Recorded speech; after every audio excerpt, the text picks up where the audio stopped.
So we're going to take a look at one short run versus long run example. Suppose that a firm has historically produced 15,000 caps, experiences a sharp permanent increase in demand that leads it to produce not 5,000 but 25,000 units. Explain how its average total cost will change in the short run and in the long run. Explain what the firm should do instead if it believes the change in demand is temporary. So is this a good thing or is it a bad thing? Well, I mean, it's a good thing that there's suddenly an increase in demand for making caps, but conversely, you're not prepared to do that. So how is that going to look on a short run versus a long run scenario? So let's take a look at caps here. And on the y-axis is going to be the cost. And on the x-axis is going to be the quantity of caps. Okay, so what you're going to do here is you're going to draw a long LRATC here. And kind of at the point right here, you do the long LRATC,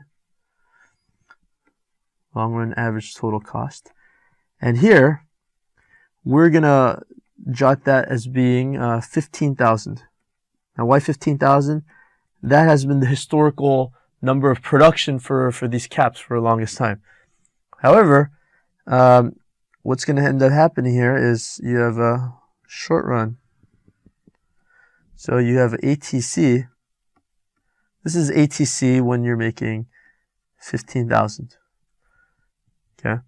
Now, firm has historically produced 15,000 caps, experiences a sharp permanent increase in demand that leads it to produce 25,000. So let's say for some reason they make 25,000 here. So 25,000.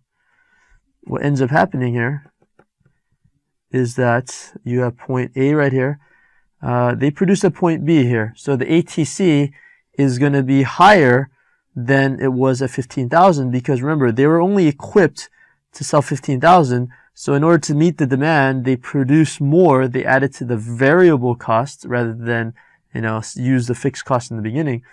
So at part B here, the ATC is going to be greater than the LRATC here. Now, if it adjusts for the long run, what they're going to do is they're going to minimize that and they're going to go to point C. And now they're going to be on a completely different short run average total cost curve because it has a different fixed cost.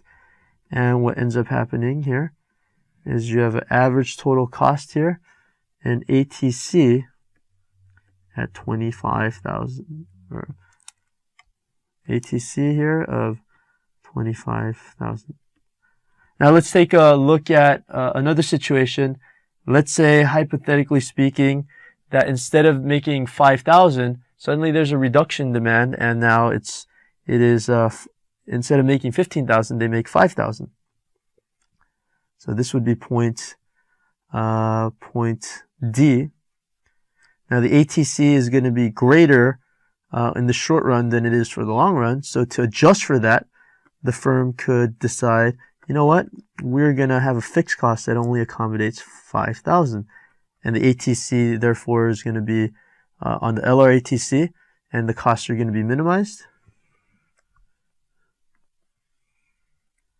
And this is the ATC at 5,000. So that answers basically, what would happen if it produced 25,000 units. And I just added, well, what would happen if they only produced 5,000 rather than 25,000. So explain how its average total cost will change in the short run and in the long run. Now, the secondary part of this question was explain what the firm should do instead if it believes a change in demand is temporary. So let's say they built 25,000 caps. 25,000 caps.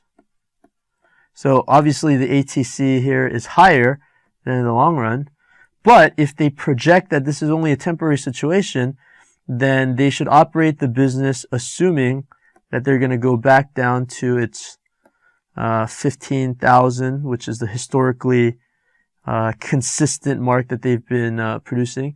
So if this is just a temporary spike in demand, then it doesn't make sense to adjust here to this point of making 25,000. Otherwise, what's going to happen is instead of working on this ATC, what ends up happening is that if you adjust for a fixed cost of 25,000 and now you only make 15,000, what you end up is you're at point F and the ATC now is higher. So it's really important to, as a business, to be able to project what your quantity is going to be. Now, obviously, you might not know and situations might be different, but it is helpful and you want to adjust accordingly. Thank you again for watching Educator.com.